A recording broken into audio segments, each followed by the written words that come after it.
Bonjour,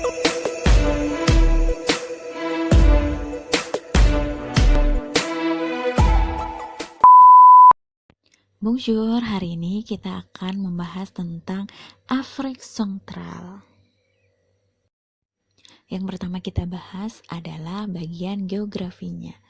Kalau kalian perhatikan, Afrika Tengah biasa disebut juga sebagai une Afrique en miniature. Hal tersebut dikarenakan daerah Afrika Tengah memiliki padang pasir di bagian utara, lalu ada stepa, ada sabana, dan hutan yang lebat. Dan juga ada sebuah sungai di Kongo sepanjang 4.700 km.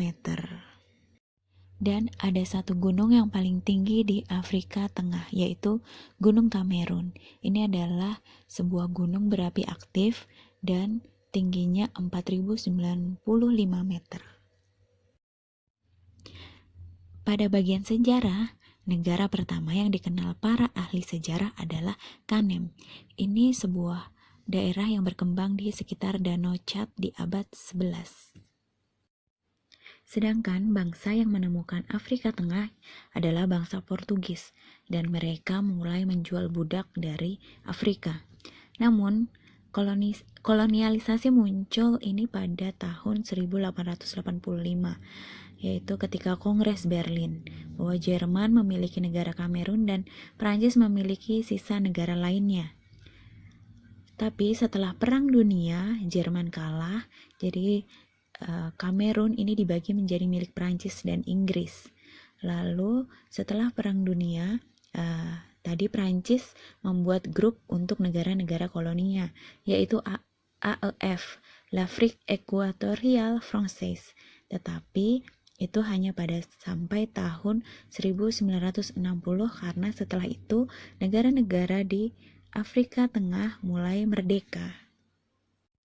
Selanjutnya kita akan bicara mengenai politik di daerah Afrika Tengah. Negara-negara Frankofon di Afrika Tengah ini semuanya berbentuk republik dengan sistem presidensial. Tetapi pada mulai tahun 1990 mereka mulai muncul demokrasi multipartai. Jadi ketika pemilihan sudah banyak partai yang mencalonkan calon presiden masing-masing. Selanjutnya pada bidang ekonomi di Afrika Tengah.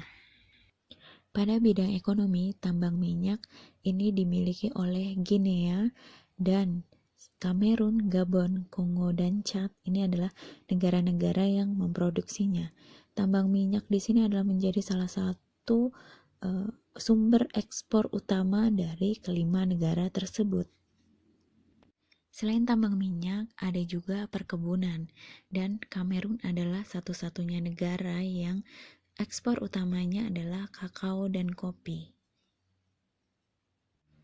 Pada bidang ekonomi ini, mereka memiliki sebuah organisasi dalam kerjasama di bidang ekonomi, yaitu Communauté économique et monétaire de l'Afrique centrale. Pada bidang bahasa yang dipakai di Afrika Tengah dimiliki oleh 3 grup sebagai berikut. Yang pertama adalah Bantu, di situ adalah etnis Kamerun Selatan, Gabon, Kongo, dan sebuah bagian daerah di Afrika Tengah. Yang kedua adalah Nigero-Congolais, di situ ada di Afrika Tengah. Yang ketiga adalah Nilo-Saharian, di situ adalah campuran bahasa Arab dengan dialek lokal terutama di negara Chad. Sedangkan di Kamerun itu seperempat masyarakatnya menggunakan bahasa Inggris. Hal itu dikarenakan Kamerun adalah salah satu negara bekas jajahan Inggris. Pada bidang agama, Kristen merupakan mayoritas agama yang dianut di negara Kamerun daerah selatan, Republik Afrika Tengah, Gabon, Kongo. Sedangkan yang kedua adalah Islam. Islam ini dianut oleh masyarakat yang ada di Kamerun Utara dan sebagian Chad. Lalu setelah itu ada animisme yang dianut oleh beberapa masyarakat di Afrika Tengah. Lalu siapakah tokoh penting yang ada di Afrika Tengah?